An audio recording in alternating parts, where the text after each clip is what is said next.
meeting. So I'm going to turn it over to Mr. Sell. One of the elements that we enjoy in our board meetings probably the most is whenever we get to hand out recognitions to students. And so this evening, we're going to start with Bright Adventures and ask Bennett Cook. Are you here, Bennett? Bennett? Are you Bennett? Bennett, would you come up here, and who from Bright Adventures is going to award Miss Cook? Well, it's going to be you then. Who is that now? Bennett, who is that? Why don't you go stand with Miss Tricia? Let's find Miss Becky's email, shall we?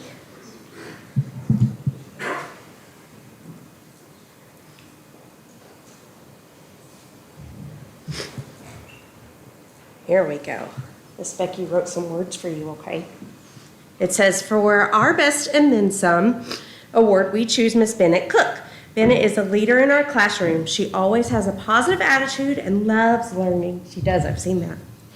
She shows persistence and gives everything her best effort. She goes the extra mile when it comes to class participation. She's a great friend and is always willing to help when there's a need. We're so proud of the growth she's made this year and love to see her personality shining through. You're an excellent student, Miss Bennett, and we're very proud of you.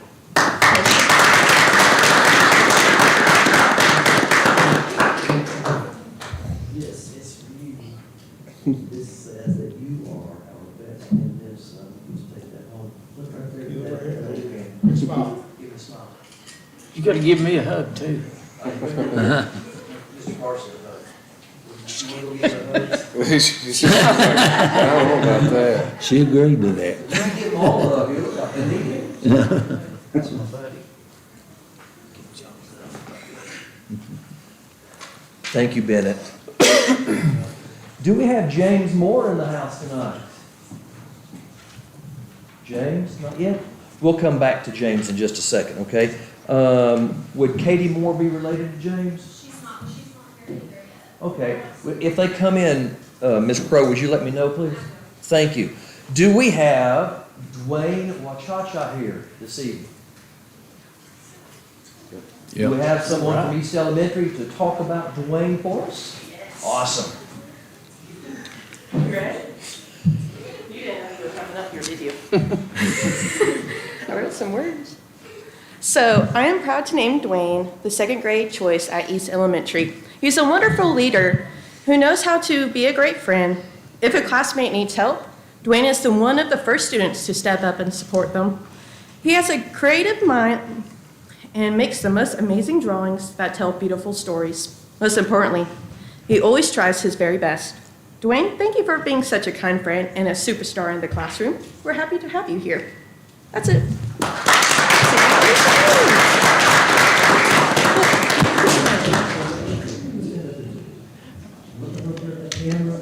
Stop that, go.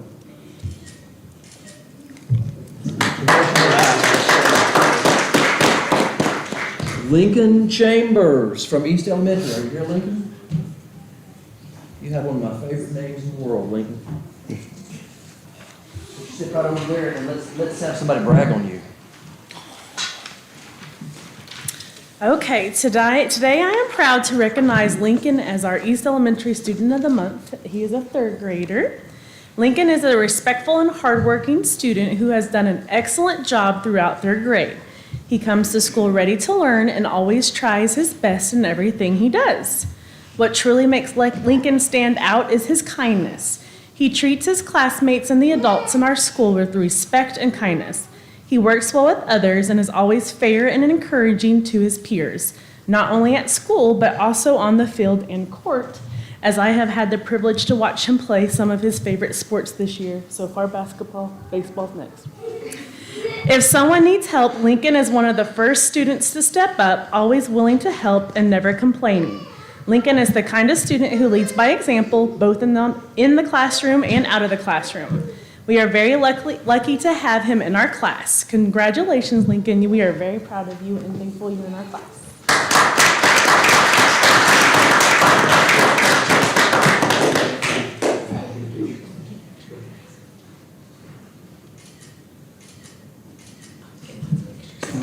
Congratulations. Do we have Savannah Miller here tonight? I think so.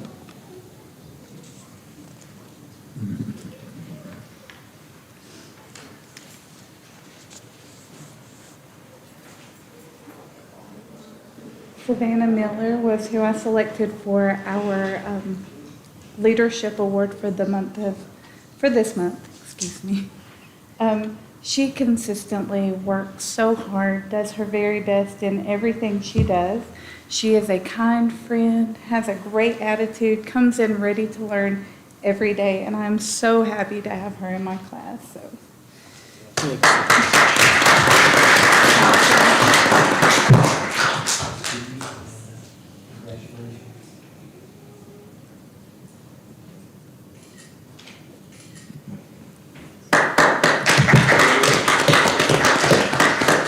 I see a fellow named Cooper Boer. We've been trying to get you here for months. Stand right up there with Miss Davis.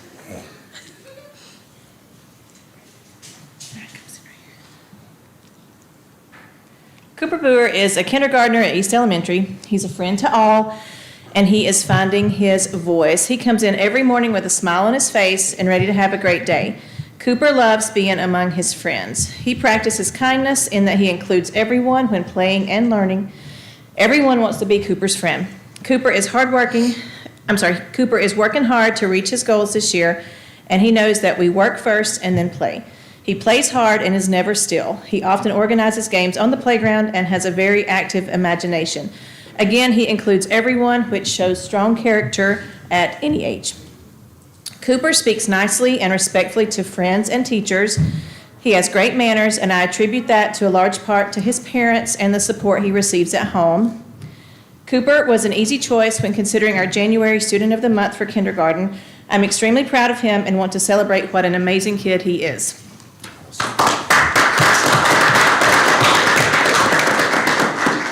Cooper, I am so glad you're not like that.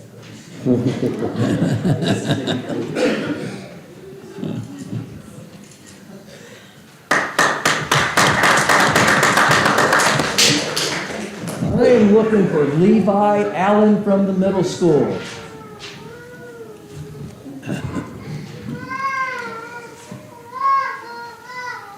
All right.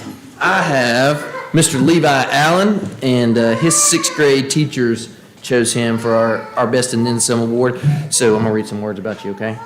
You won't get embarrassed, really? Okay.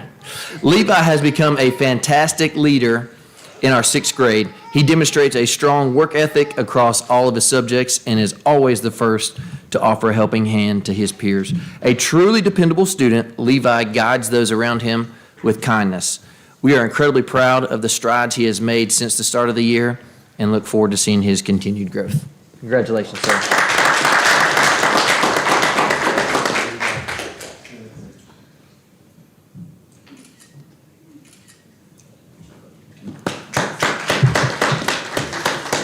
Ms. Crow, did we have some more come in? Katie Moore.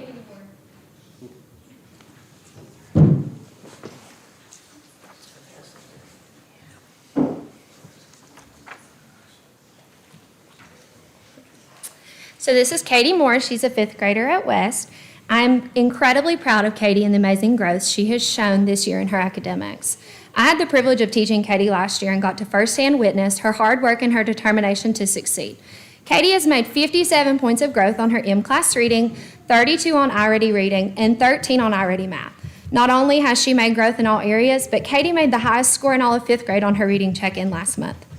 Her hard work, focus, and perseverance are clearly paying off. What truly sets Katie apart, though, is her character. She comes to school each day with a positive attitude, treats others with kindness and respect, and always does the right thing, even when no one is watching. She is responsible, honest, and willing to help her classmates, making our school a better place for everyone. Her determination and confidence and caring heart are wonderful qualities that will take her so far. Keep up the fantastic work, Katie. We are so proud of you. I hate to see Katie leaving us at West next year and going to the middle school, but they will be getting an incredible asset to their school. I love you, and I mean it, Katie.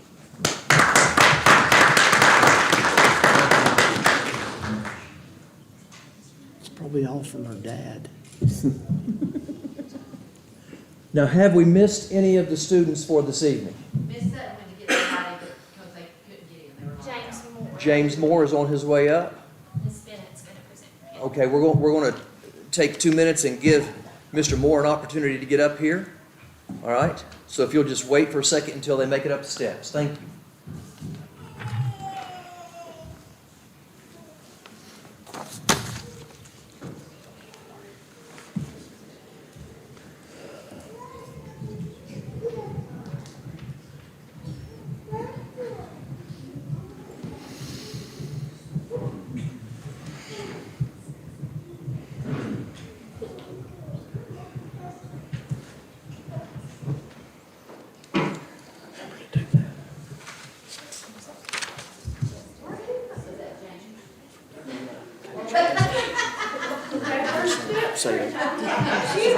Did James make the trip? All right, James, come on up here. Come on. Take a deep breath. I know those steps are something, aren't they? Step right over there with Miss Bennett. She's going to brag on you. He's probably a little surprised. Miss Bennett, what? Yeah.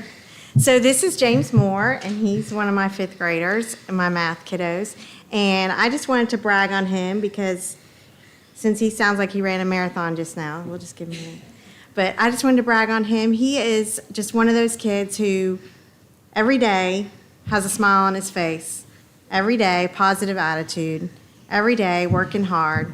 And the thing that most impressed me was at the beginning of the year, when I first met James, I had to get to know his handwriting. And it was difficult, wasn't it? Yes, we had a conversation, and every day I would just get on him. I said, James, we got to work on this handwriting. And usually a fifth grader would just be like, yeah, that ship has sailed. This is the best I'm going to do, like I'll be typing soon. But not James.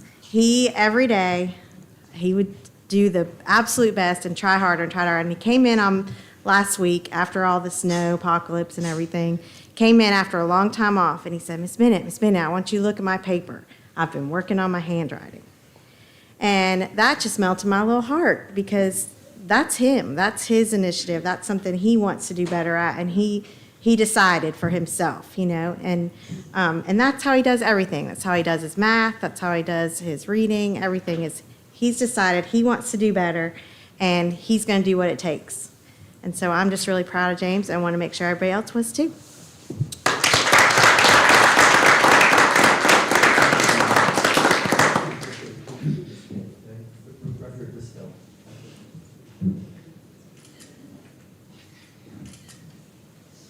Thank you, James.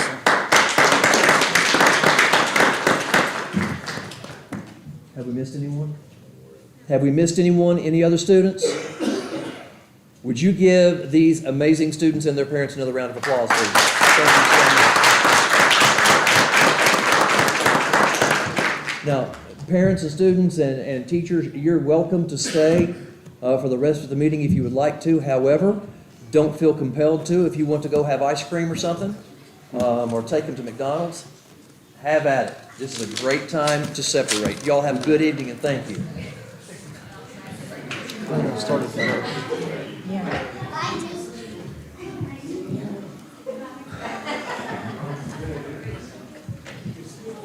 Yes, he is. He's on this.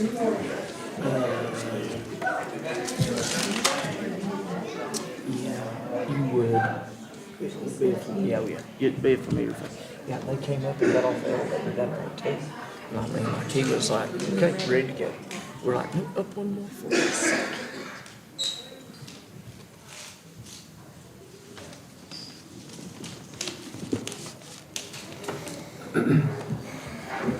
Okay, it's 5:09, and we'll all stand.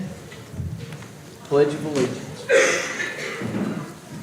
I pledge allegiance to the flag of the United States of America and to the republic for which it stands, one nation, under God, indivisible, with liberty and justice for all. Let us pray. Dear Heavenly Father, thank you for allowing us to come together once again We ask that you grant the wisdom for us to make the best decisions for those of Swain County, the Swain County schools, faculty, staff, and most importantly, the students. And dear Heavenly Father, in such a tumultuous time in society, we ask that you bestow upon us the kindness that we need to be able to show your light throughout the world. Thank you for everything that you do, for your kindness and your love. For in your precious Son's name I pray. Amen. Amen. Thank you.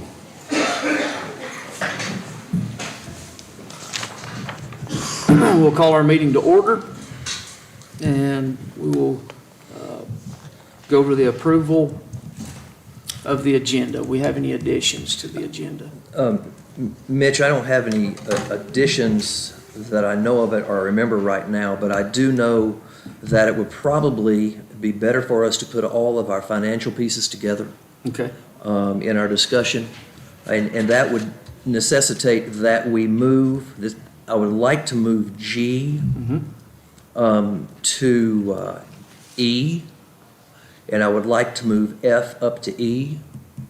Those budget amendments fall right in line with the conversation about the maintenance vehicles, Okay. because it may impact that. Those are really the only things that I think that would help us. I need to draw your attention to the fact that on the consent agenda, there was an individual who is listed correctly as a resignation, but the position was incorrect. Rather than a speech-language pathologist, it's a social studies teacher position. Okay. And I think that you have a corrected copy of that. Yes, and it's corrected on the agenda itself on the electronic one. So those are the only suggestions that I have, unless somebody else has some others. Okay, motion to accept the agenda with the modifications of G moving to E and F moving to E. So moved. Second. All right, all approved. Raise your right hand. Okay. Do we have a motion to approve the consent agenda? Motion. Second. All right, all in favor, raise your right hand. Okay, so moved. So first up will be public comment. Joanne, did we have anybody tonight for public comment? No public comment. I'd like to take just a second to give a shout out. I told Michelle I was going to do this, to Yellow Rose Realty. They showed up in a mighty way for us and gave us the ability to house, it was going to be two coaching, two coaches that were filling in to be that had applied to be our head football coach. Yellow Rose Realty gave them a house for the weekend.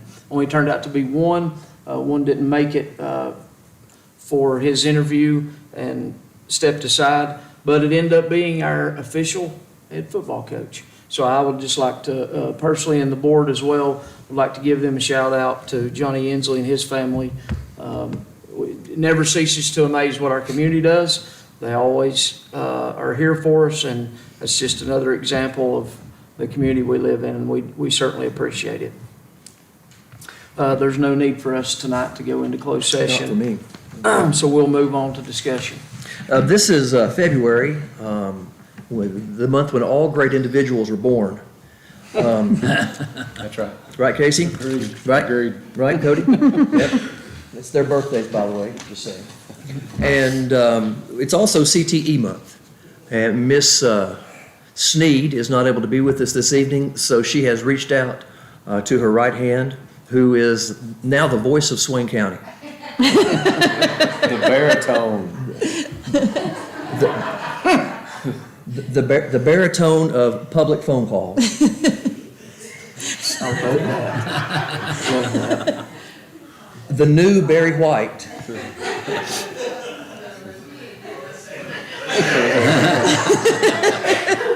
Just get up here and put an end to it. My resignation. No. I told him he could read it all day, but it takes 30 days to complete that, so.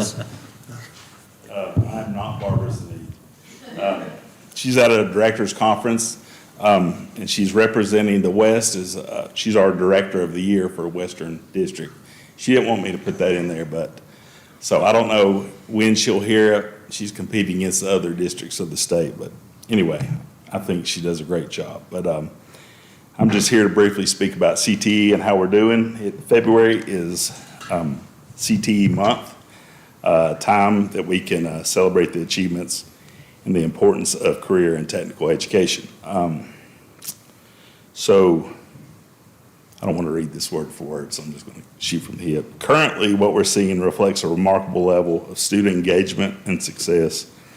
We offer 15 distinct pathways representing 10 career clusters, ensuring that our students have diverse options ranging from agriculture and health sciences to construction and technology. A lot of other districts our size aren't able to offer everything we offer, so, and some even bigger don't offer the wide range of things we offer.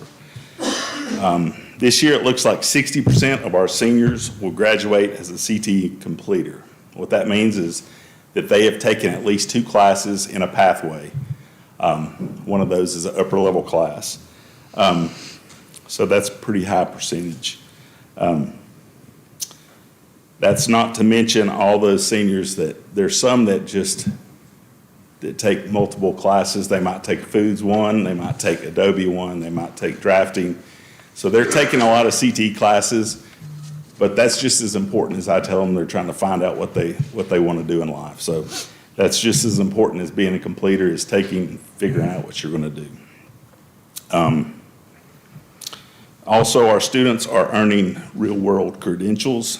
At the end of the fall semester, our seniors had already attained 170 industry-recognized certifications. So those aren't just high school level. Those are recognized by our industry partners. So that's pretty good attainment right there. And those are recognized by employees that lead to higher paying jobs and immediate employability. I don't know why y'all are making me nervous. I know all of you. I don't like reading from a lot of people. But anyway, those are just a few highlights. But thank you for your support of our program and our system. And I'll entertain any questions you might have. Might not be able to answer them, But he knows where to get the answers. She's in Greensboro. yeah, I'll text her really quick. So. What all courses do we have licensure in? Like, if you're able to get a license, what courses do we offer that we can get licensed? Licensure or credential? Credential, excuse me. So we offer credentials in, you can get certified in Photoshop, Illustrator, InDesign, and a video editing program. Those are recognized industry standards. You can get CPR, first aid, stop the bleed. You can get Serve Safe with foods and nutrition. There's a lot in the health that you can get. You can graduate with your CNA. There is I think a hospitality and tourism certification that you can get. And then our welding and carpentry certificates that you can graduate and go to work with. I'm sure AutoCAD and AutoCAD Inventor. So those are drafting programs you can go out. So those are pretty rigorous tests. We have to, as teachers, we have to take them and show that we know what we're teaching. So only took me like 12 times to pass it. So. Just kidding. Anything else? Thank you, Mr. Thomas. Thank you. Ms. Loftus, you don't have a comment? I do, but I was going to keep it to myself. You'll just put it on Facebook later. I was just going to ask if you wanted to say, good evening, thank you for calling. This message is from Swain County Schools.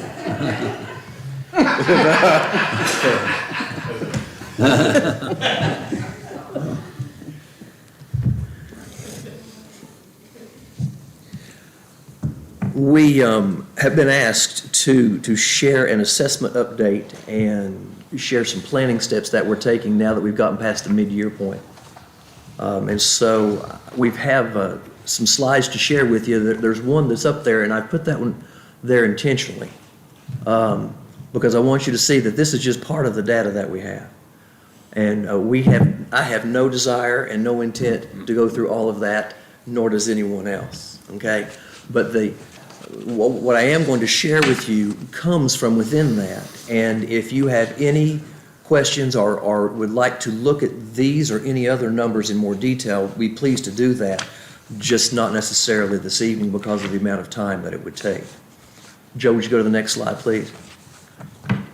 There is a type of metric called the composite metric, which is where you take all of the scores in all of the areas, and through the magic of some formula that they use at DPI, you come up with a number.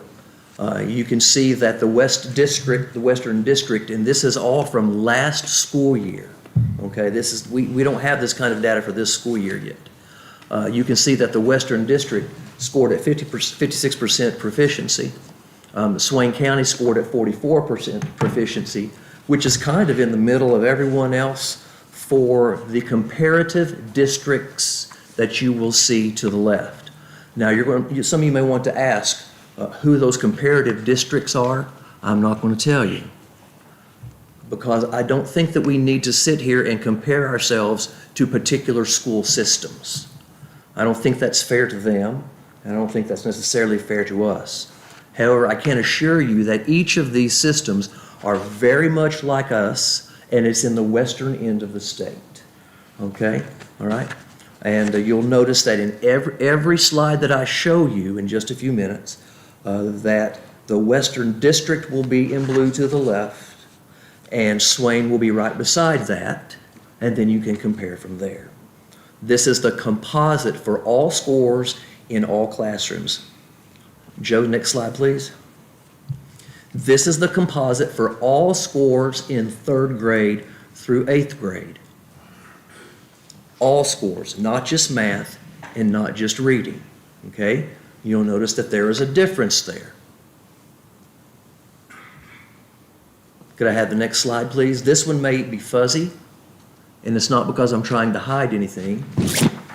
This is the reading composite for 3rd grade through 8th grade. Again, towards the middle, maybe a little below that. The next slide, please. This is the composite for math, 3rd grade through 8th grade. Next slide, please. This is the composite for science, which is only tested in 5th grade and 8th grade before high school. Okay?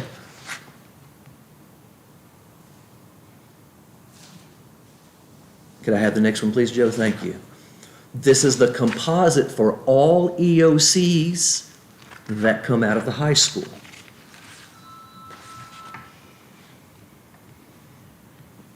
Next slide, please. Thank you. This is the composite for biology. There will be a question, why does Swain lag behind like that? That's because it has been very difficult for us to find biology teachers that will stay with us for a period of time. And that's something to remember in all of these scores that we look at. The amount of time that a teacher has been teaching the subject, or even in the classroom, has a direct relationship to how their scores are going to come out in the classroom. Okay? And we have a lot of young teachers, and some of our classrooms seem to be revolving doors. Okay? Next slide, please, Joe. This is Math 1 out of the high school. There's something to remember about this. Unless I am wrong, Heather, and please tell me if I am, this does not include the students who have taken Math 1 at the middle school. Okay? So in my opinion, it's my opinion only, that skews the score a little bit. Okay? She has a question. I was going to say that the other schools have more students in Math 1 than we do. They generally have 2 or 3 sections. Yes. We have 1 section. So that's... That changes it as well. That's one of the difficulties when we're looking at numbers, because we're not always comparing apples to apples. Okay? This is Math 3. I sent this particular slide or that score to Amelia, and her calculations came out different than this. 44%. Yeah, it was a little bit higher.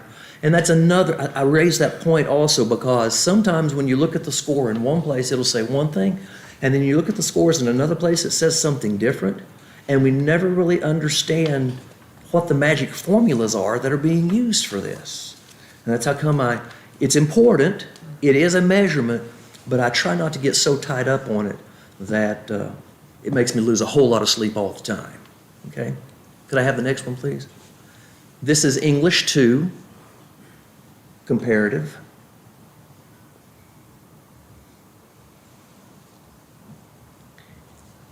Those are all of the district comparisons that I have for you, at least tonight. Now, I think that I may have shared several others for you to look at in your handout. And if you want to have a conversation, let's have that conversation. But I think the more important pieces are going to come up when I have some of our staff from the schools say, and so because of that, and more importantly, our middle of the year scores, what are we doing? How are we trying to help our students? Okay? Right now, I would like for Katrina to come and to talk about our middle of the year data. This is current data. It doesn't come from last school year. It came from our middle of the year assessments. Okay? So we're going to go from that summative assessment that he was talking about to our formative assessment.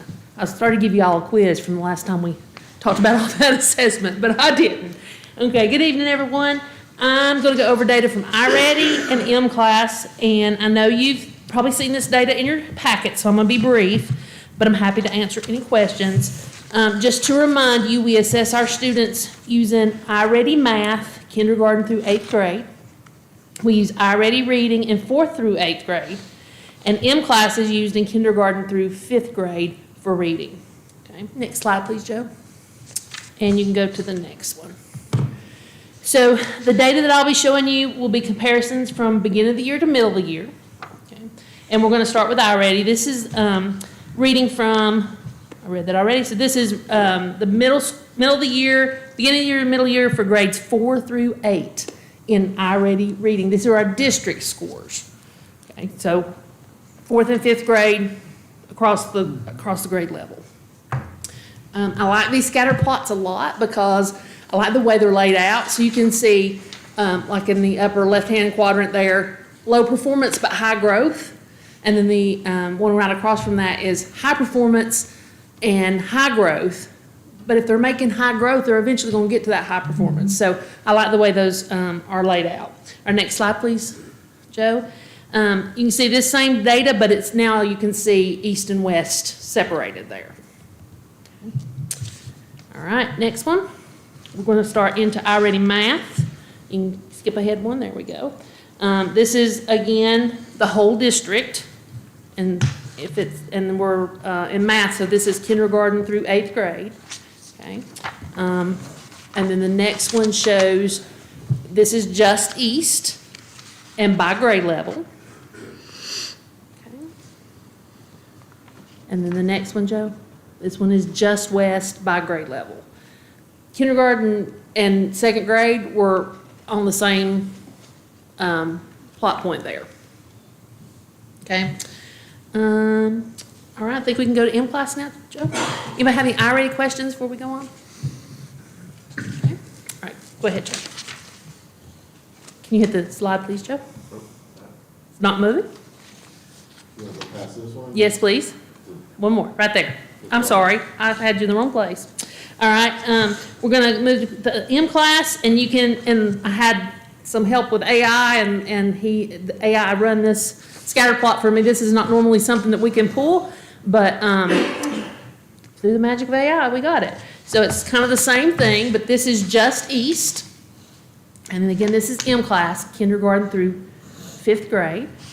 And then the next one is just west, kindergarten through 5th grade. Again, you can see where we're growing a whole lot. We always expect kindergarten to have a big growth spurt from beginning of the year to middle of the year because when they come in, they are expected to know a whole lot about their reading. And so they have a lot of growth usually. And next slide. So with any of these scatter plots, I can't compare in our formative assessment, I can't compare us to other districts in our region. I don't have access to that data. And again, not everybody's using the same formative assessment like iReady that we are. I can get state data with M-Class, because everybody in the state uses M-Class kindergarten through at least third, and most do fourth and fifth. So I can get those comparisons, and that's what this chart is showing you. So you can see where North Carolina is and where we fall. And that's district? That's district, everybody in, it's total district, kindergarten through fifth grade. Yeah. Okay. And I think I have maybe one more slide. Nope, that's the end. Okay, great. So just to quickly summarize a few things that stood out for me when I was looking at these slides, our kids are growing. And we see it in reading more than math. They're still not the level of proficiency that we like, but they're working so hard to get there. And I know all our teachers are working super hard to make sure that they're meeting the needs of our kids. They're trying to find the holes that the kids have in their skills and to fill those holes so that the gaps can be taken care of. So what are we doing at the district level to improve? Okay. We have several things going on. First, we're giving all our admin professional development in literacy, so they know what to look for when they go into the classrooms. We actually have that tomorrow morning. We have a consultant coming from the state, and she's working through a book study with us. She's phenomenal. We've also given all our admin professional development about coaching and how they can support their teachers in instruction. We have really strong teaching and learning coaches now in 4 of our schools. I'm so honored to work with these ladies and gentlemen, that they can support our teachers in any needs that they have. We have an early literacy specialist that's provided by the state. She can go in and help with them. We've got a really strong curriculum in all our reading at the elementary level. So we have CKLA. We've talked a lot about CKLA. We have Letterland. We have Hegarty. So it's covering all the areas of reading for our teachers, and our teachers are getting stronger and stronger in that. We have some coaching from the company coming in March to come in and see. Half of them got it in the fall, and now half of them will get it in the spring. So that's been a really big help along the way. Again, we're focusing on finding those holes in the children's skills and filling them. And we're going to be using our diagnostic data to search out the missing pieces and place them in appropriate instructional groups, not just for interventions, but also for core instructions. So the kids are going to get split across the grade level, and teachers will be teaching directly to what they need. And then those kids that are struggling the most are going to get a double dip of that in intervention with a smaller group. So excited about that. We're starting that in some grade levels now and hoping to expand it very quickly. That's something new that we're trying, and I think it's the missing piece. I think this is what's going to push us over the edge and get us up to that proficiency level we want. I am looking for a new math curriculum for us. It's been a long time since we had a math adoption, and so our teachers have really been without a strong math curriculum. So I'm in the process of finding good curriculum and having a big demo day and bringing in some teachers and trying to find one that will fit us and help our students and help our teachers so that they're not having to dig for things and spend money out of their pocket or whatever. We had intended to do that to wait till the new standards come out, but the state has pushed those new math standards out to the year of 28, 29, and we can't wait. So we're going to go ahead.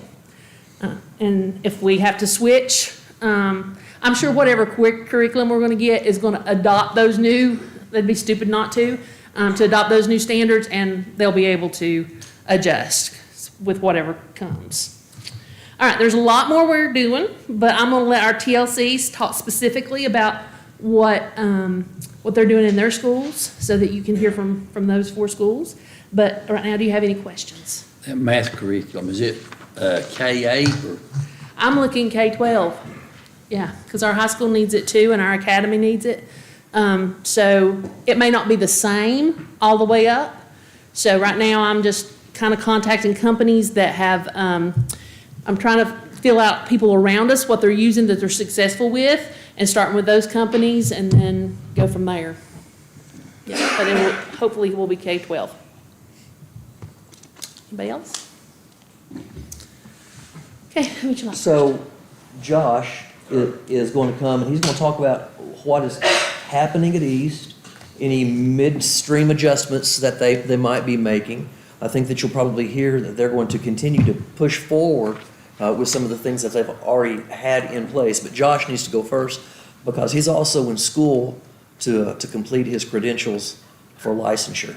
So we need to get him out of here so he can get to class. Thank you, sir. So it's been an honor stepping into this role and working with our teachers at this level. So looking at our MOY data, we've met with our teachers in PLCs and we're refiguring our instructional groupings. So we're taking our MOY data and we're refiguring how we're teaching our kids.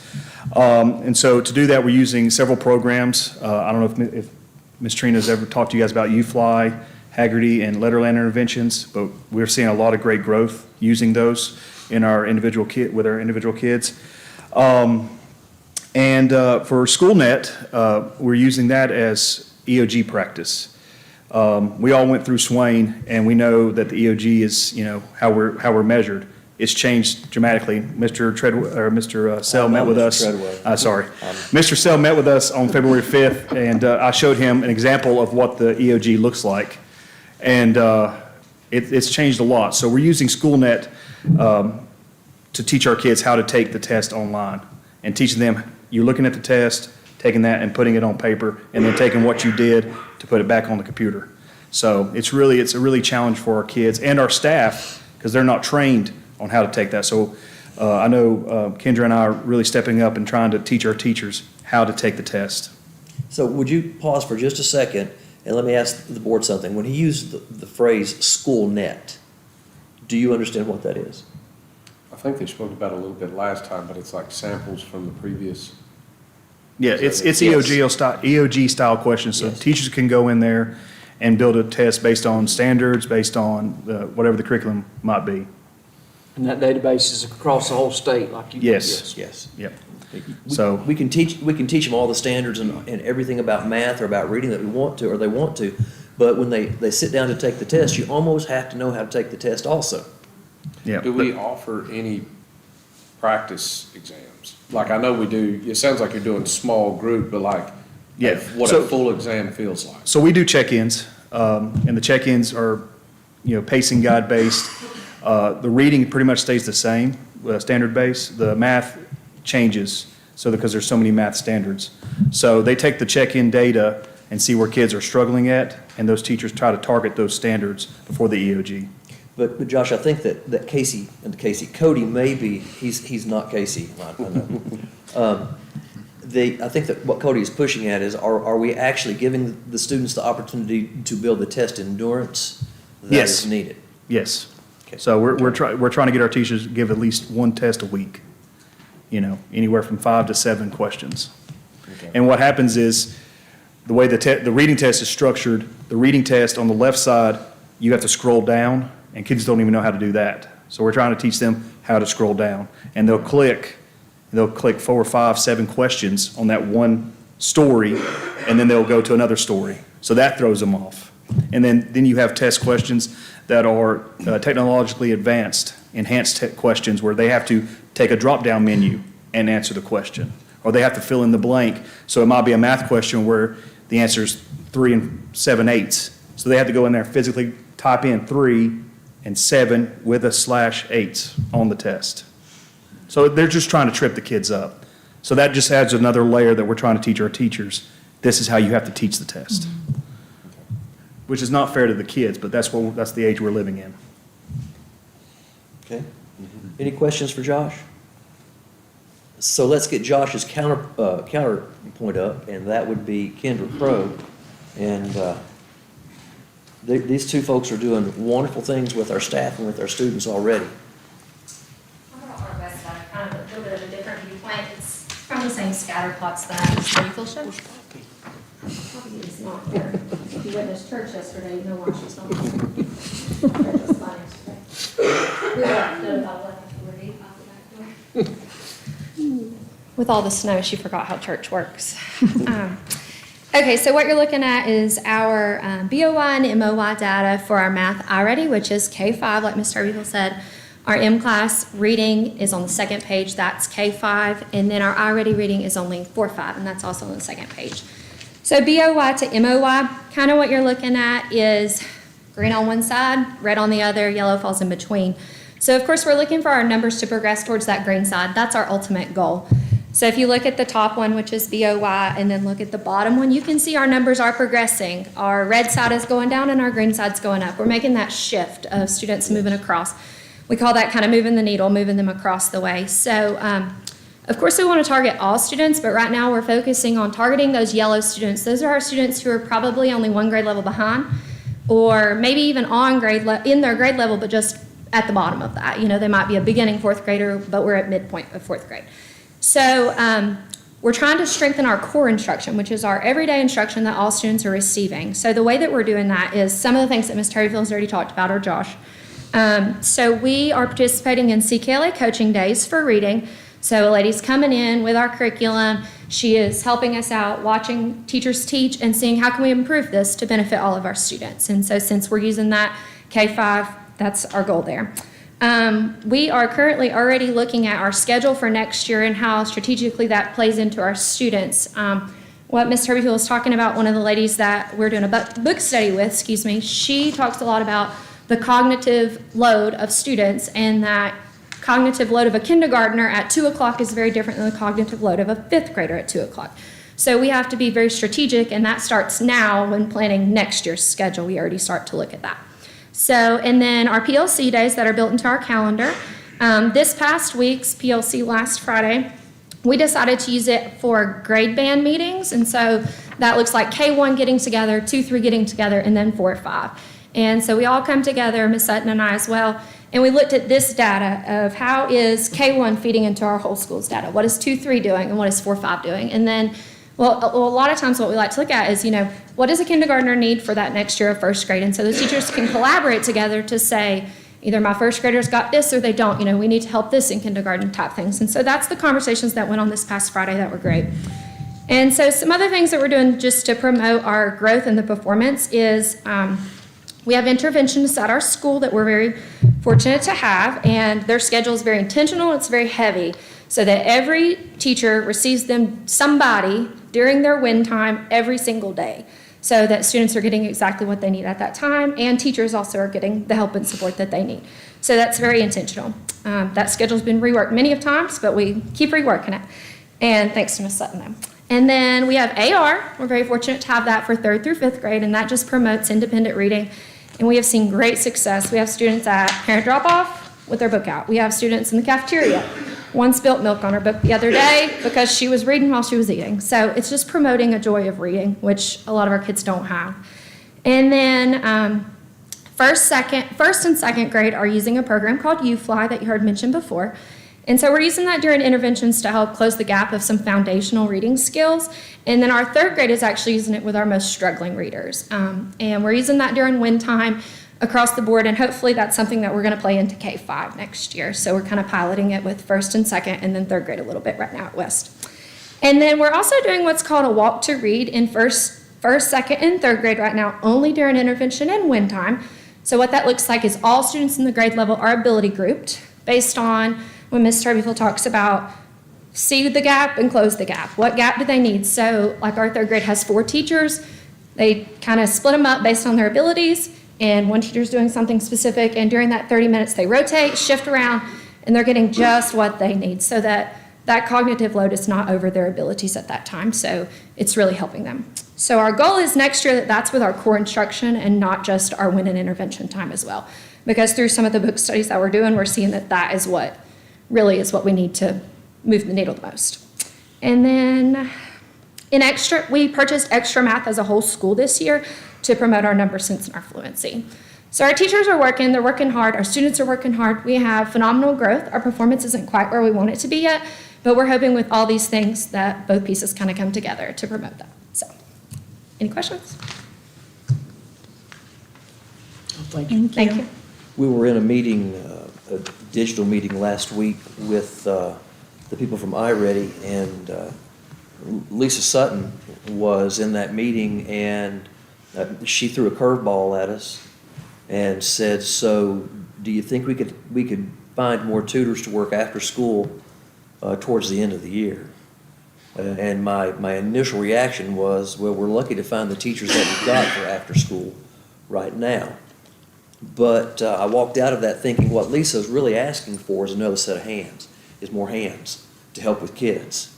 And I thought, well, why do we limit that to just after school? That's just a select group of kids who made the cut to get there, you know. So I went to talk to Millie and I said, can we find some money?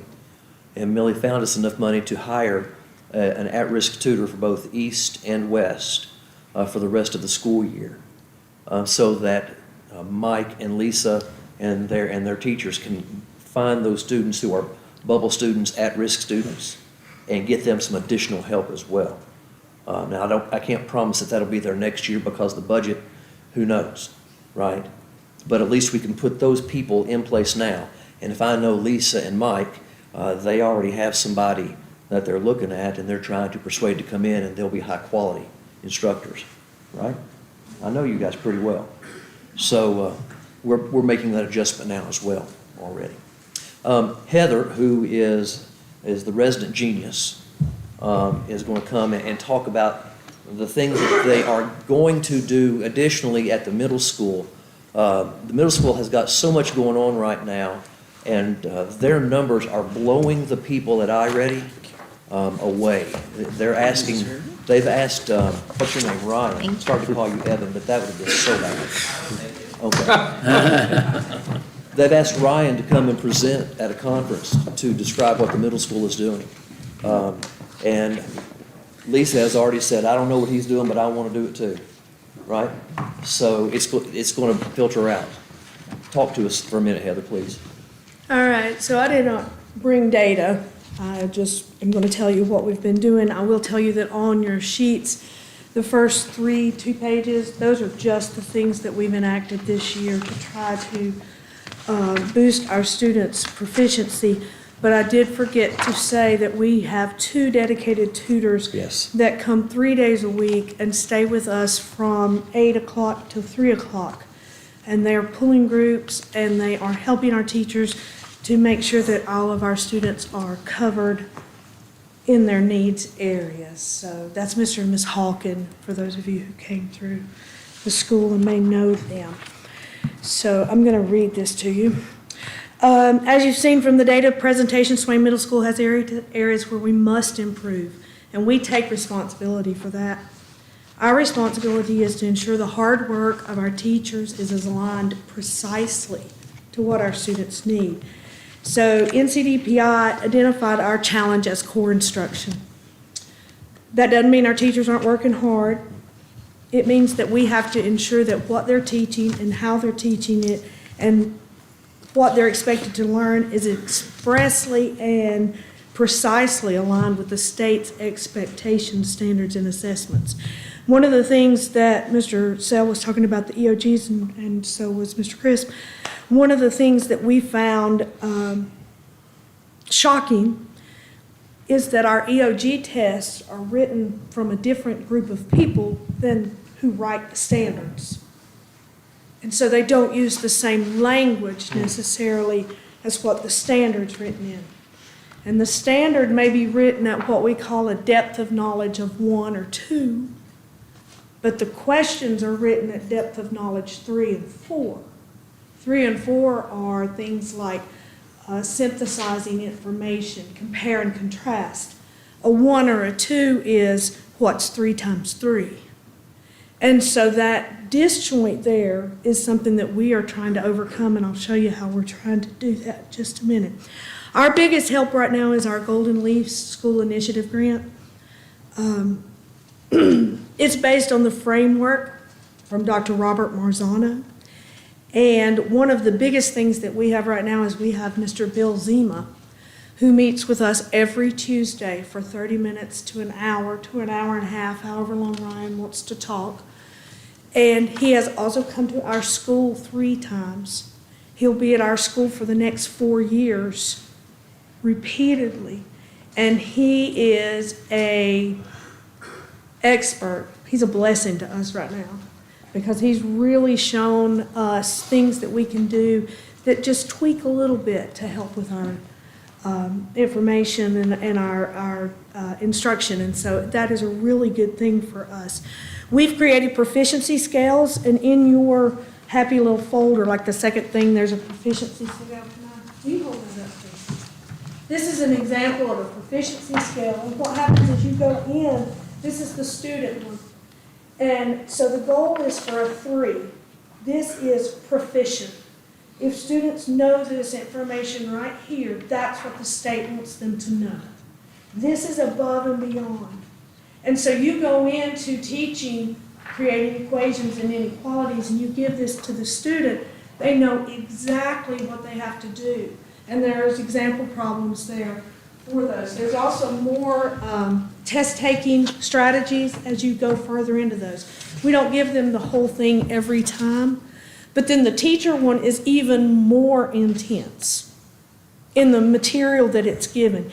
I will say, I hate to admit this, I've only gotten the ones for math and language arts and social studies written right now. I'm working on the science ones. The science ones, even though I'm a science teacher, are the most difficult for me to write because they don't have priority standards. You can't group things in science because Newton's laws and habitats, they don't go together, except for with entropy, but we won't talk about that. So it is, those, I'm continuing to work on those. We are also doing those in our elective classes. So we're working on them for music and for art and for our CTE classes and for PE, so that students know exactly what's expected of them. Sorry. We have, conducted a detailed analysis of the EOGs. And that is, that is this. And so we've gone through and looked at every question on every EOG and classified it as to what standard it comes under, whether it is a technology enhanced question, is it calculator active, what's its depth of knowledge, so that our teachers are so familiar with those exams, they know exactly what we have to do to meet those. We do have classes where that isn't available because social studies isn't a tested subject. 6th grade science isn't a tested subject. So we only have those for the EOGs. We have redesigned our whole entire schedule on Tuesdays and Wednesdays and Thursdays. Our students right now, Tuesdays and Thursdays have a dedicated 90 minutes total of intervention. On Tuesday, everybody stops what they're doing, and we go to intervention, or as Mr. McMahon calls it, TNT, which is targeted needs, no, what is it? Targeted needs time. Targeted needs time.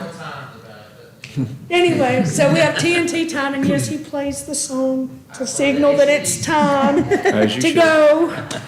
But, so kids are grouped based on their iReady data. They're grouped based on their teachers' Friday assessments, and they are also grouped based on their EVOS projections. EVOS, are we okay with EVOS? EVOS is the devil. It's actually the breath of the devil. Okay, so we group those. Everybody is doing reading on Tuesday for those 45 minutes. Every staff member has a group of students. And so the students, they don't get to go anywhere. They don't do anything.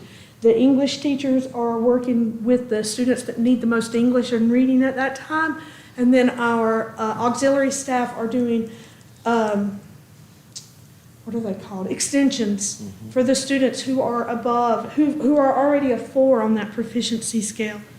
Or they're just reinforcing. We intend on starting our 3rd, the Wednesdays, for our 8th grade science, which will give the 6th and 7th grade an extra day for reading or math, depending on what the students need. We are also moving toward doing just straight up test prep for at least a week before the testing. Another thing that we have done is we've gone through and made a Oh, I did the priority standards, you can see those. But we went through, I don't know, I'm just gonna tell you about these things. We went through every standard, and North Carolina gives you if you are a level 5 in 7th grade math, these are the things that you can do. This is what's expected of you. If you're a level 3, this is what's expected of you, but they don't separate them out by standard. So we went through and separated them out by standard. So we know that if we're teaching numbers and quantities, this is what a level 3 student is expected to know from the state of North Carolina. So that we're not over-teaching or under-teaching. So we're teaching right what they need to know. Then our grant asked us to take math and relate it to Swain County. And so this is an example of one of our posters, and you can see it has Darnell Farm, Swain County Hospital, and then it has a map maker like the surveyor. Yeah, and it goes, this is a math ratios from 6th grade.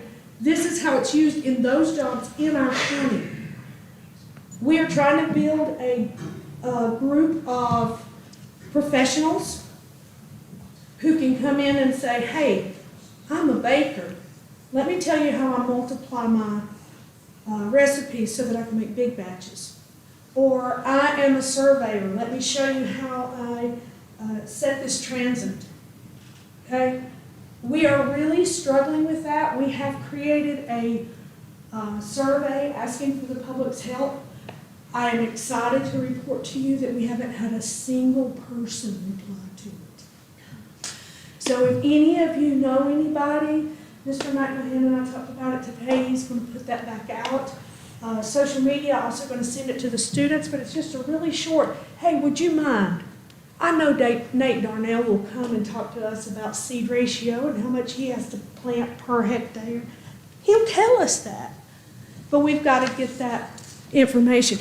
We're not just doing this in math. I've done this for science. I've taken all the 8th grade science standards and listed all the employees I think I could figure out in Swain County and matched them up with these standards. So that for reading and language and social studies, we've done the same thing. So retesting, Mr. McMahon, what else am I talking about? Retesting, when we retested math, some of our students don't believe that the iReady diagnostic means anything. So Mr. McMahon shocked them when they went down from 8th grade to 4th grade and said, you know what, you're going to take that again. Because we know you didn't lose knowledge. We know that you were tired or you were hungry or you just didn't care. And so when we did that, 73% of the students who were required to retake in math made much better. That's why our scores were the way they were. In reading, 51% of the students who had scored lower scored much higher. I will tell you that the 49% that did it intentionally bombed it.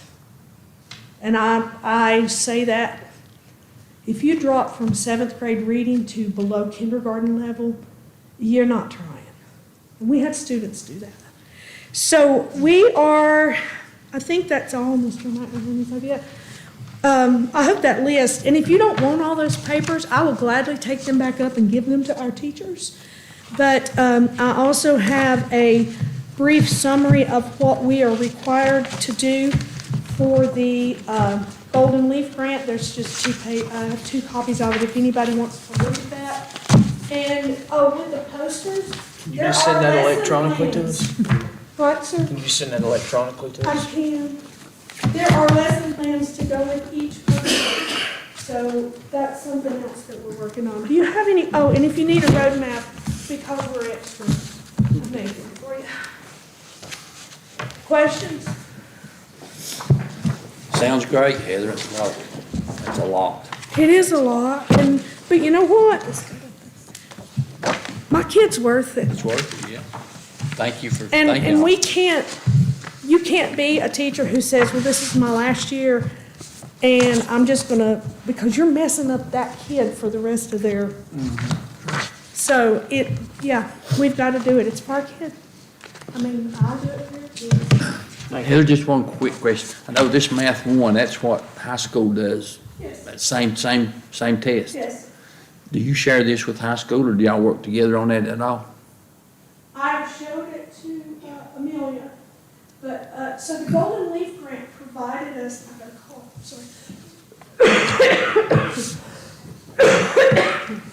Sorry. The Golden Leaf Grant provided us skeletal, proficiency scales for 6th, 7th, and 8th grade math, and they didn't share us one with math one. So I've actually spent today, the whole day. So I asked you to get our math one proficiency scales completed. But we have a website, our school has a website, and all of the proficiency scales are on there, and if Amelia will pay me, I would be glad to share them. Two thoughts on this, RL and everyone. Sherry Wright had a group of teachers come in a couple of weeks ago to work on something that was not related to EOG's academics, it was related to some character education. And one of the most phenomenal things happened is while those teachers from across the district, all grade levels, while they began to work together, they began to share ideas and begin to hunger for the desire to meet with teachers from other schools. Now, we used to do that, but we've allowed ourselves to pull away from that out of a fear for loss of time, or we didn't know where to find the time. But I think that there's a renewed commitment now to doing exactly what you mentioned, and that is our math teachers from the middle school sharing and learning from the math teachers at the high school and other places as well, because there's such a value in that. So I believe. I'm sorry, the middle school's in a really big opportunity right now because of the Golden Leaf Grant. We are one of 5 schools in that cohort, and we meet 2 times a month and get to share ideas. And I mean, I talked with him today, and I just want you to know he told us that we was an exemplar school. Or the one, an exemplar, that the middle school is an exemplary school, exemplar. And the other piece that I want to add to that is Heather is full-time teacher learning coach, okay? At the elementary school, our TLCs are having to split time and be deans as well, and I can promise you that there are days in their lives when they spend more time acting like a dean than a TLC. Isn't that right? Right? Okay, so as the school system moves into the future, and we look at budgets and we look at positions, I would encourage you and whoever takes my place to think about the extreme value of a full-time TLC in every school. Because then they can do what Heather's doing. I mean, Heather's a genius and a workaholic, okay?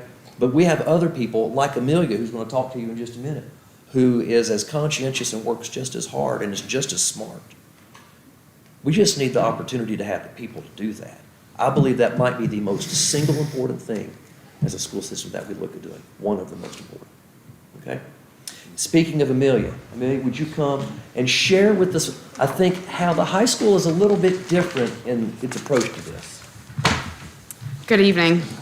So we are semester-based at the high school, and I was able to kind of give you a snapshot of our EOC scores in, I guess it was January, whenever I saw you last. So MOI and EOI data look different for us. At the end of each semester, of course, our EOC courses take those state exams. So if you are a student in Math 1 and Math 3, you take a state exam. If you're a student in Math 2 or another math course, you have a teacher-made exam. So our teacher-made exams are also affected by an exemption policy that's applicable only to teacher-made exams tied to an attendance incentive that we are currently thinking about revising and working on as a team. Midway through the semester, though, our EOC courses used NC check-ins like the other schools. We've done a better job this semester of strategically scheduling those so that when we administer those, there are no standards that we have yet to cover. So we're getting true valid data back and can adjust our instruction or reteach moving forward. So again, those assessments are designed to mimic our end-of-course exams. Teachers review this data with their departments or with me and adjust instruction and review accordingly. Our EOC courses have been strongly encouraged to utilize SchoolNet assessments, particularly for units, aside from benchmarks, alongside NC check-ins this year. Specifically, teachers have been recommended to use the state-made questions instead of writing their own questions as we try to address an issue with rigor. And Ms. Turbyfield and I have had several conversations about how we can tackle that at the high school. So far, Biology and Math 3 have utilized SchoolNet, and they have unit data that they can work with and respond to. In addition to our EOC courses, several of our history teachers use SchoolNet for unit assessments, and we will continue to phase that into place. We have had conversations about incentivizing performance on our end-of-course exams or on the ACT as we have in the past. So if a student were to beat their projected score, they would somehow be rewarded. I don't think that I need to review our EOC exam performance with you, but aside from that, do you have any questions or do you have anything that you want to add? No? Okay. Okay.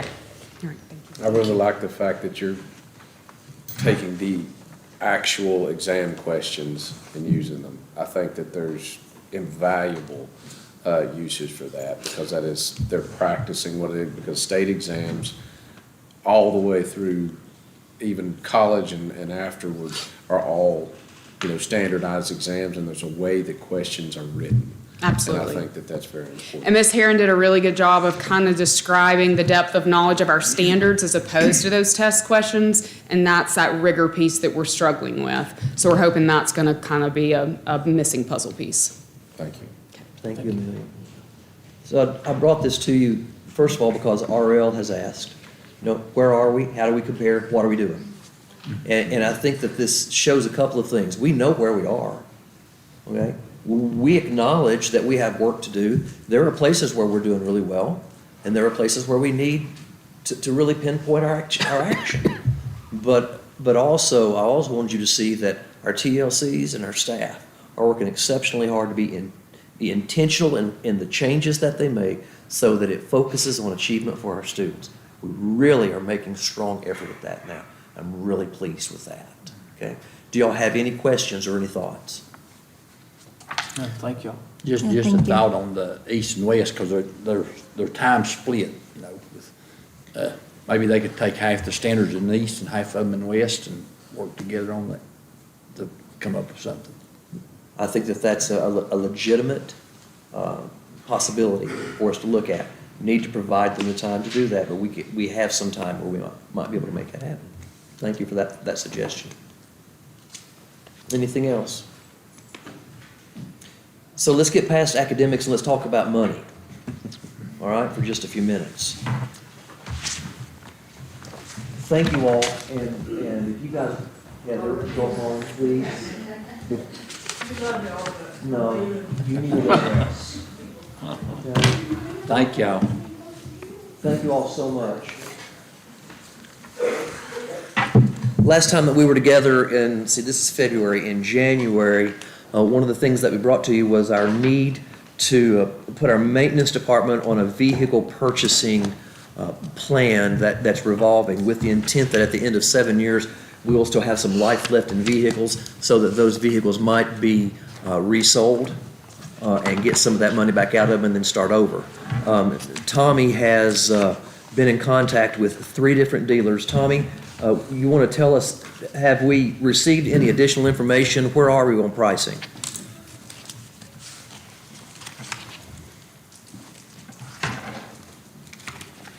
In conversation, I've been led to believe that fleet pricing is pretty consistent because we finally got on that fleet. We got a fleet ID number, which is something we hadn't had in the past, so we did get that done. I've been in touch with Ken Wilson and Crossroads and Franklin Ford. Crossroads is where Taylor used to be downtown in Waynesville, and requested quotes from them for the same thing that we had already gotten quoted from Mountain Ford, and I have not gotten anything back from them, and I think this is the third time I reached out. So I haven't gotten anything from them, but I've been led to believe in talking to them preliminarily that it's, basically fleet pricing is what fleet pricing is. So it's just a matter of what we want to go.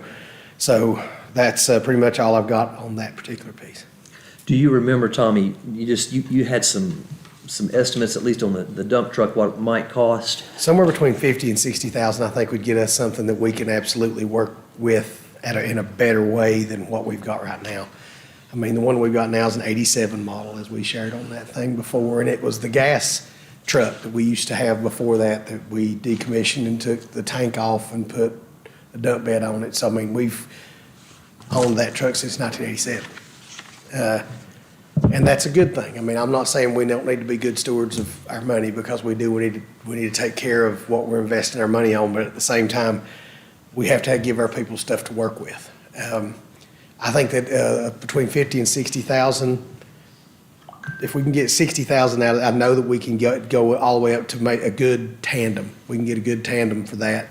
And if we can get a good tandem, that can save us some money on the back end too, about hauling gravel in, because a single axle you can haul it, but a tandem you can get probably 16 tons, whereas a single axle you'll be doing about 8 per trip. And so I think that would help us, and it's not really that much longer in terms of, so a tandem or a single axle somewhere in the $60,000 range is what's in our mind right now. Is that like a 450, Tom? No, that would be like a 8,000. 8,000. Yeah, one of those, an 800 or an 8,000 series, a big truck. And the other piece that we were talking about was, I believe, a 350 or a 250? 250. A 250, and did we get a quote on that? We did, from Okay. Mountain Ford. I got it.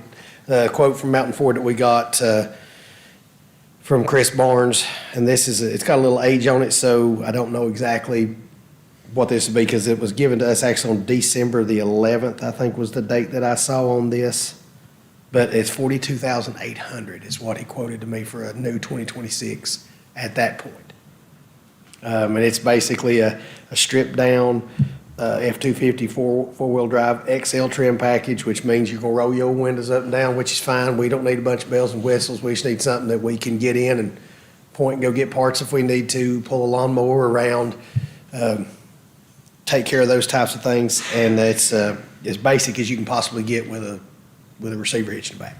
So if my math skills are strong enough, that puts us somewhere in the estimated $100,000 to $5,000 range for those two. And that may be a low range, I don't know, okay? And so our recommendation was that we go ahead and move forward with the purchase of those. And I went and had a conversation with Millie and said, so where can we find the money to pay for this? Now, you have a sheet in front of you that says maintenance vehicles. Was printed February 13th, and it's got a bunch of numbers on it, right? Okay, you're going to see that the number for the current fund balance in fund number 80, do you have that, Lisa? Mm-hmm. Okay. You're going to see that we have just under half of that in an investment account that we call a STIF account. Okay, you're going to see that right under that, Millie made a significant transfer from the checking account into the STIF account back in December. Okay, you see that? All right. You'll see right under that she has listed the interest that we have received on those accounts, and I want you to notice that fiscal year 26, the interest on that STIF account is significantly stronger. Okay? Matter of fact, if you take the interest from fiscal year 25 and half of fiscal year 26, there's over $166,000 in just interest off of that account. Okay? So what Millie is recommending that we do is that we allocate, now just hold your breath on this number, okay? That we allocate $150,000 for these purchases just in case, knowing that it probably won't cost that. You budget high, come in low, right? And that we go ahead and purchase a dump truck and the F-250 for this fiscal year. Now, if you look on the right-hand side, it says calculated fiscal year 26 interest. After taking out that money from the fund balance, we will still earn over $113,000 in interest on that STIF account after taking that out. Okay? So is this really going to impact our fund balance? A little bit, but this is all interest money, right? Some people would say it's free money. And if you continue to think about it in that perspective, using interest here, you'll be able to accomplish purchasing 2 vehicles every year that you need to off of interest, as long as that fund balance and that STIF account stays like it is. Okay? So as part of our budget conversation in just a few minutes, I'm going to recommend, if you all are in agreement, that we purchase these 2 vehicles and that we take the money out of the interest from the STIF account and pay for them with that. I believe that that is a judicious use of funds. Okay? But I'm open to your thoughts on that, obviously. Is leasing an option, or is it pretty much we gotta buy them? There are difficulties with leasing. The short answer is yes, it is. But you remember we found that with leasing, it comes with a fairly high insurance issue, and then you still don't own the vehicle in the end. Okay? Now, if the board wants us to look at leasing, we can do that. Okay? That's going to put us into, I'm not trying to discourage us from doing that, but that's going to put us into a different budgetary requirement, because we really try to close out our purchases by March 15th, I believe it is, to give us the rest of the year. However, this could be an exception to that, Casey, if that's what the board wants us to do, and that's fine. It's you make the decisions about the budget, okay? And if that's what the board wants us to do, we can bring that back, try to bring that back in March and have that I don't conversation. think it's a big deal either way. I was just thinking the same line of logic about using that interest income. Yes. You know, the more of that you preserve, the more you'll keep accruing. And if you're leasing it, you're gonna be making, $1,000 a month payments compared to losing $105,000 at one time. I think that may be an option to look at after this Yeah, because of the age of the dump truck. I agree with you that that's something, because I was looking at the calculated interest, but I think if we look at it on the next time that we're looking at purchasing something, with an 87, I myself am an 87 model, so some things need to be replaced. So, that's just where I'm at on it. It's not a big dollar difference either way. Okay. Just, and I know we want to stay local if we can, but how does that compare with like Dodge, Chevrolet? To be honest with you, I didn't shop everywhere as far as different makes. Part of that, because I'm a Ford guy, and the other thing is because that's the only dealer in town. And and if it was gonna be prudent to be able to deal in town, I was going to. I mean, and if you want me to go and ask Chevrolet and Dodge and everybody else, I can do that. But I can't imagine it's gonna be a big variance. Fleet pricing's probably all. It'll be close. I mean, maybe 1,000 here, 1,000 there. I don't know, but I can look into it if you want me to. Driving a dump truck to town for maintenance is a whole lot easier than driving it to Asheville for Or driving it anywhere. Yeah, I mean, and the dump truck part, I mean, as far as this F-250, that's what I've looked at, and as far as the other part, we're talking about buying a used vehicle for the dump truck. Because if we went into talking about buying like a new dump truck, you're talking about probably $100,000 off the top to buy it, maybe a little more. Those prices seem good. I'm just a little concerned with the Ford being aluminum. Is the dump truck aluminum? Well, the dump truck is something that I really haven't even shopped yet, because I wanted to see what kind of budget I was gonna have before I even started shopping. Because you can get all out of skew, but now what I really want to stay around is somewhere around 60,000, and that's gonna be a used truck, and it's probably gonna be 7 years old, but it's probably, and something that's been on somebody's fleet that they are taking out and that they're taking out the sale because they depreciated it as far as they can, and then that's where we step in and buy something that'll be able to hold together for some time. That's what I'm thinking. Now, I'm open to suggestion, but I think that's where we're going to get our most beneficial price point.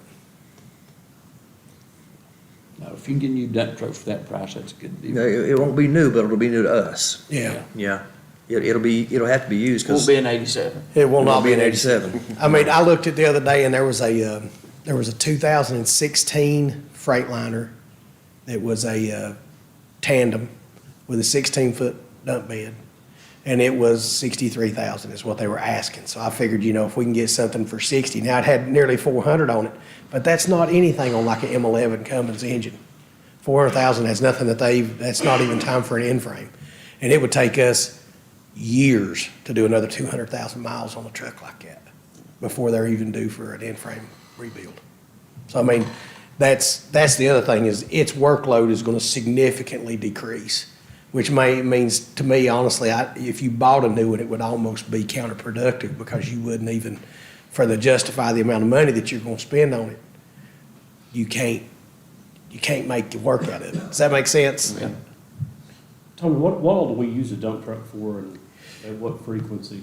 Well, we use it one of the things we use it for now is we drag our stuff around with it, and when we pull the lull, when we pull our heavy stuff like the backhoe and things like that, it's easier for us to pull it with that because the brakes and everything, and it makes better sense. So we pull a lot more with it, honestly, than we do hauling dirt or hauling brush, because that's the other thing, we haul a lot of brush.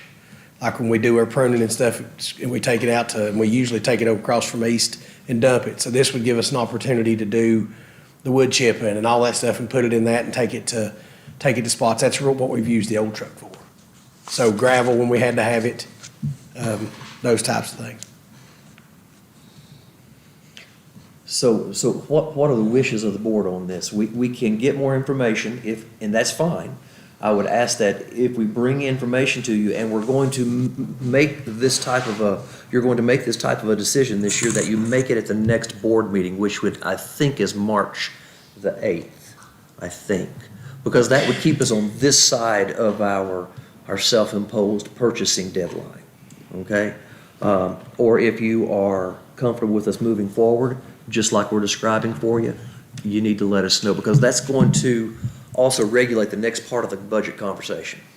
Either way, what do you all think? What's your pleasure? I'm good with moving forward. Yeah. Moving forward? Yeah. Okay. So if you would find thank you, Tommy, very much. If you would find the budget amendment summaries that Millie provided for you, and if you will look down through the front pages, there are 2 of them, okay? And one of them has an increase to the budget for special revenue of $111,149. This budget summary includes these trucks, okay? And Millie has asked for me to bring these to you as amendments. Millie is at finance officer training in Greensboro right now. Okay, so if you go back up to the top, there is an increase to the budget as an allotment, not an expense, but an allotment of $69,000 in change. And you can see where that's come from, okay?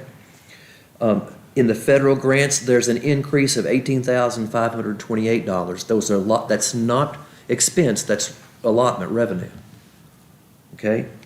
Now, the one that will catch your eye is the capital outlay of $338,064. The reason for that is we have been allotted 2 new school buses by DPI. All right? But DPI doesn't buy the buses and give them to us. DPI gives us the money, we buy the buses. Although they tell us kind of which buses we get to buy. It's a pass-through. We have to show that on our records. That's why there's an increase of $338,064. That's yellow buses? Is that correct? Yes, sir. Yellow buses? Yellow buses, okay? And then you will see that there are increases to the buses, to the special revenue, including a $205,000 increase to maintenance and custodial, and of that, she has allocated $150,000 for transportation, maintenance transportation.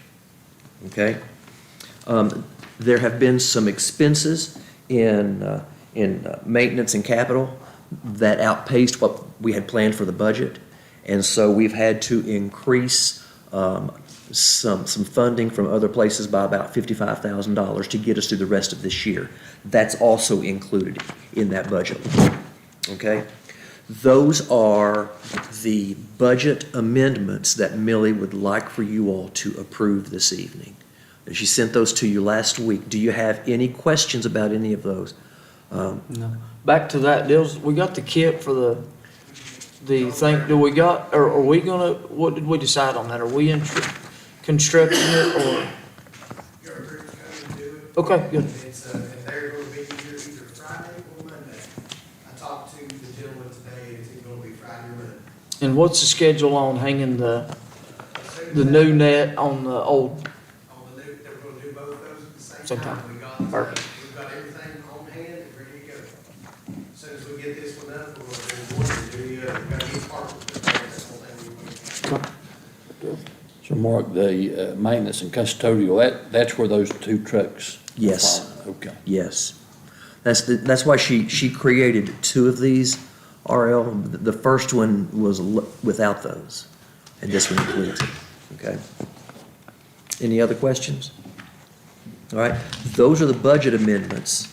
If Millie were here, she would also call your attention to the page that says the budget to actual. You should have that. And those are the percentages that tells us where we are in our budget. And right now, we are at 58% of the allocated budget that we have already used, which is exactly where we ought to be. Okay, it's perfectly on pace for the school year right now. Okay, good. Okay? All right. And if you have any questions about any of those items, I will try to answer it, but really we would need to give that to Millie and let her get back with you. Okay? So, I will be asking for you to approve the budget amendments that Millie has provided, and included in that will be the purchase of the two vehicles for maintenance. All right? Fair enough? Mm-hmm. Okay. Also, you have the audit engagement letter. This is the contract for the auditors that I told you that had been held up. It's increased by, I think, $250 from this year from last year. They do a good job for us. We sent out a RFQ for this last year, and they replied, and that's who Stephanie wanted to go with, this particular company. They serve several districts. I'm going to ask for you to approve that as well. If you have questions, I'll need to get somebody to answer them. Do you have questions that would hold this up this evening? That's pretty, I mean, that's not much more than what we've been doing, right? No, it is not. Inflation. It is not. It is not. Also, last month, we brought to you, this is off of budget and now to policies. We brought to you a policy for therapy service providers. And the one element that RL asked that we add was putting a time allotment in it between 3 and 5.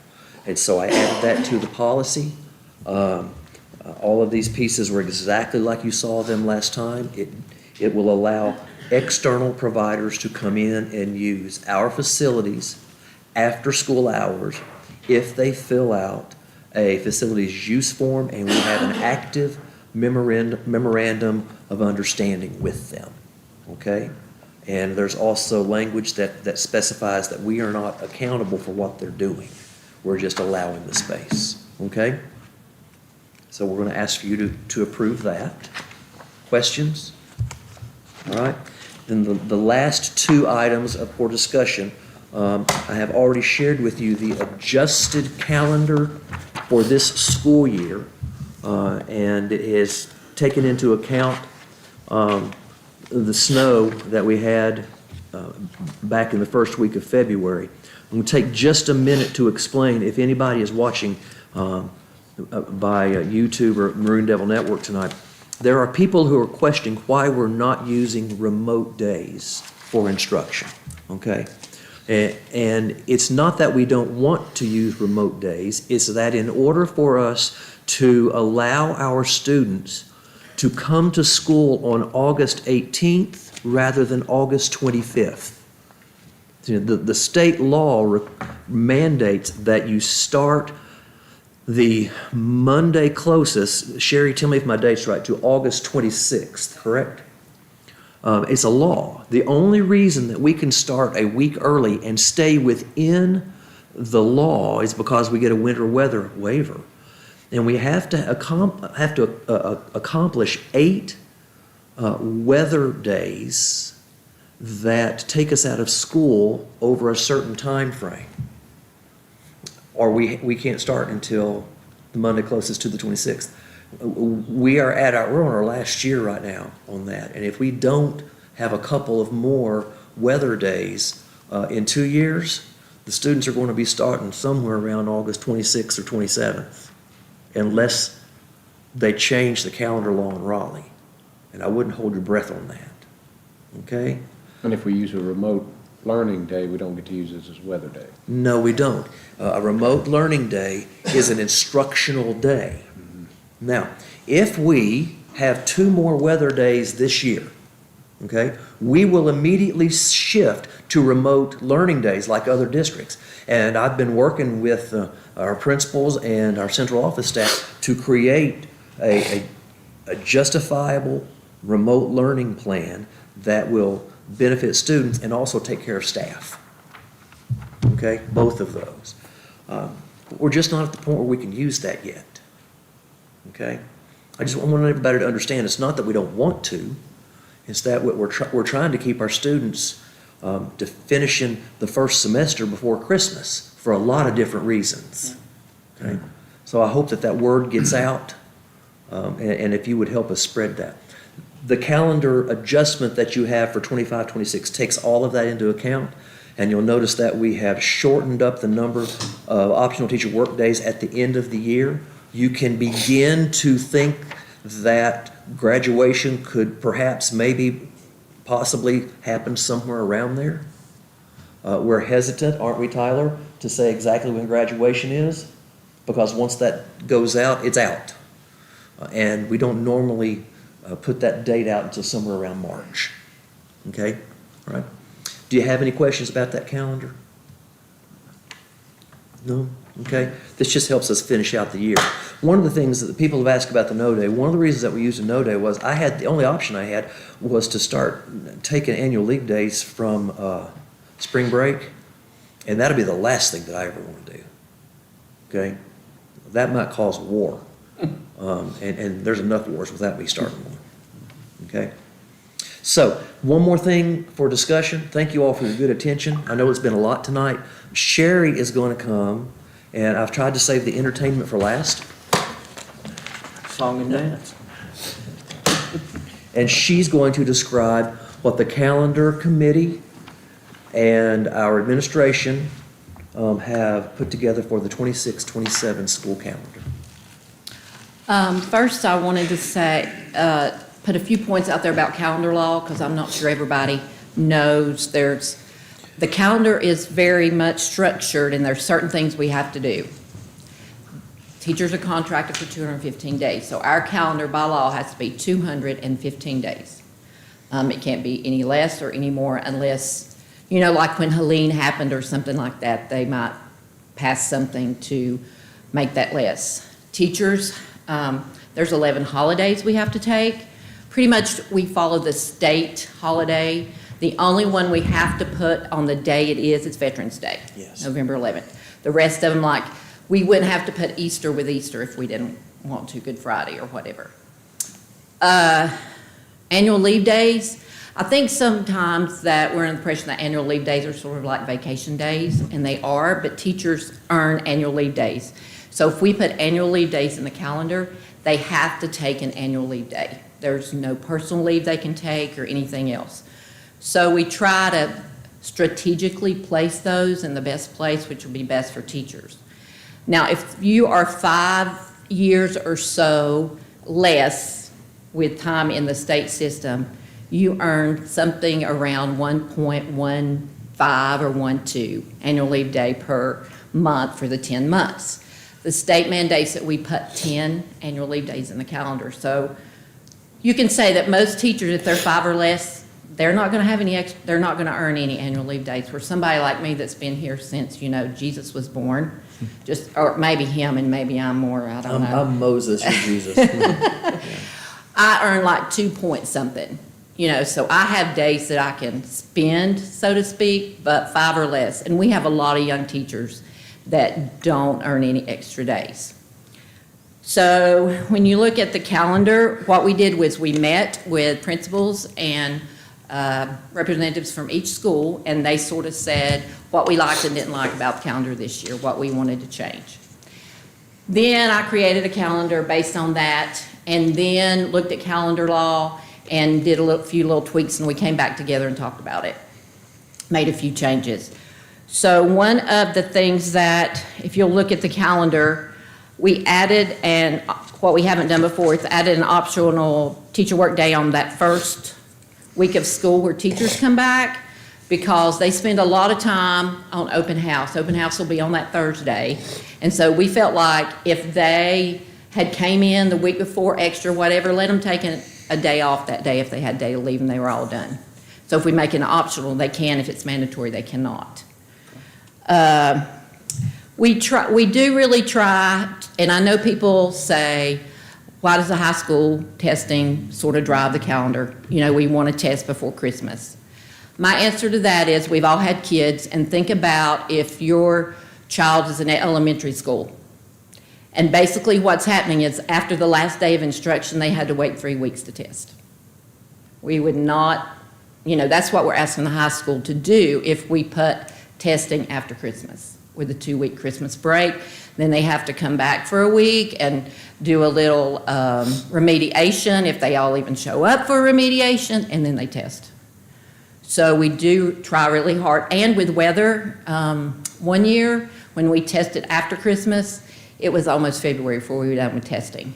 And we can't start the second semester till testing is complete. So that just gives you a little background there. That Christmas may look a little weird, but because we took a holiday and put it after Christmas, holidays, nobody can work. So a lot of people that are 12 months said they would like to have a day time after Christmas, an extra day to catch up before they come back, because if you're a 12-month or 11-month, you can work annual leave days. Teachers cannot, or 10-month cannot. They have to take those annual leave days. So pretty much we wanted to be sure that we gave people time to, rest up after Christmas or do whatever they need to do, or travel back if they had went somewhere.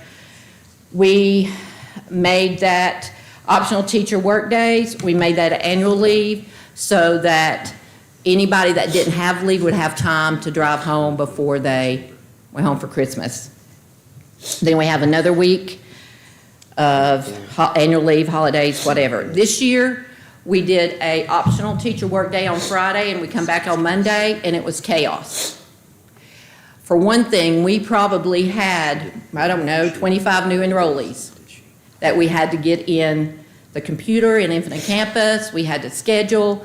The high school was, transitioning kids in and out between them and academy. They have to have parent meetings before they did that. And then teachers want a chance to get their classrooms ready. And so they wanted more time when second semester started, to be quite honest. So we have 2 days in there for them to get that done. This year, we had separate PLC days and separate conference days, and if you looked at the calendar for this year, you would see that. And what we've discovered is that they don't necessarily, every school doesn't need PLC days and conference days. For example, the high school doesn't do conference days like the elementary schools do. The elementaries, they may PLC every week or every other week because they do those grade level meetings, and they don't need PLC. So we've made one day that encompasses both, and going to leave that up to administration to how they want to use those days. Okay? We have moved, Easter is early, so we've moved spring break back to what I would say normal time, and then The end of school, we know we need an annual leave day. That's one reason that around Christmas looks a little different. It's because we want a day where if it snows, we can say no one has to come to work. And so that's why that annual leave day is in there to use for inclement weather. We also have several optional teacher work days there at the end that we can use as well. So if we took one of those, the calendar would move one day closer to June, for students. That's about it, I guess. Any questions? You'll notice on your calendar, in December of 2026, that it reads December 18th, 19th, 20, 19th, 20. Oh, I'm sorry. Those are Groundhog Days. Those are, We're gonna Sherry do it missed again. that, even though somebody told her to Okay. change it, actually. All right. Those were the days, Be honest. those were the days went. I'll fix Okay. that. So that Monday would be the 21st, the 22nd, the 23rd, the 24th, and then the 25th would actually be where Christmas is listed. Okay. Okay? And it was a little, where Christmas and New Year's fall for the coming up years, a little in a weird place. Not weird, but, just the way the week, you get a lot of dates before. Right. What we've tried to do to accomplish with this is start when the law lets us, provide ample opportunities for teachers to work outside of the classroom, but also inside the classroom. Provide for the calendar law requirements, take care of Christmas, which falls unusually for us, and then give ourselves a little space at the end just in case. Those are the big things. And I really appreciate the work that Sherry has put in on this, and especially all of our teachers, because we called them together twice. This is not an easy task. You would think that you just throw it together, but you can't. And I appreciate what they've done. I'll also tell you that a majority of the districts in the Far West are taking spring break that same week, with the exception of Jackson County, and I think that Macon County is different. But most of us are that same second week. Western schedule, Okay. so to speak. All right? We try to do that so that we can schedule ball games around that too. Otherwise, we've got some real problems with athletes and their schedules. Okay? Any questions about 26, 27 calendar? We do go by hours, and y'all probably know that. We have to have 1,025 hours. And we probably have a few extra days in there, but we want to have a few extra days. You never know when you might have 2 weeks or 3 weeks of inclement weather, so we Okay. want a little bit of a buffer. Any questions on any of that? Any thoughts? Anything to change? All right. Thank you, Sherry. If it's appropriate, then Mitch, can we move to action? Yes. All right. I recommend that the Swain County Board of Education approve the consent agenda, including personnel and the minutes from the January 12th, 2026 meeting. So moved. Second. Any discussion? All in favor? I recommend that the Swain County Board of Education approve policy 4004/5021 as you have it in front of you. Motion. Second. Any discussion? All in favor, raise your right hand. I recommend that the Swain County Board of Education approve the auditor's contract as you have it. So moved. Second. Any discussion? All in favor, raise your right hand. I'm going to combine D and E together, okay? Okay. I recommend that the Swain County Board of Education approve the budget amendments, including the maintenance vehicle purchases as presented this evening. Motion. Second. Any discussion? All in favor, raise your right hand. I recommend that the Swain County Board of Education approve the 2025-26 school calendar revision. So moved. Second. Any discussion? All in favor, raise your right hand. I recommend that the Swain County Board of Education approve the 2026-2027 school calendar as we've discussed this evening. Motion. Second. Motion and second. Any discussion? All in favor, raise your right hand. You have several points of information that are listed. We've listed every field trip that's going to happen for the rest of this school year and into the summer. We are required by policy to let you know if anything is overnight. Several of those are overnight. They don't require your approval, just your knowledge. The only field trips that require your approval are out of the country, and we don't intend to do that right now. There is a document that's in front of you that if we could have just a few minutes after the meeting comes to a close, that talks about legislative agenda that I would like for you all to work on for me, and I will explain more about that in just a few minutes. But let's not take time right now to do that, if that's okay, Mitch. Okay?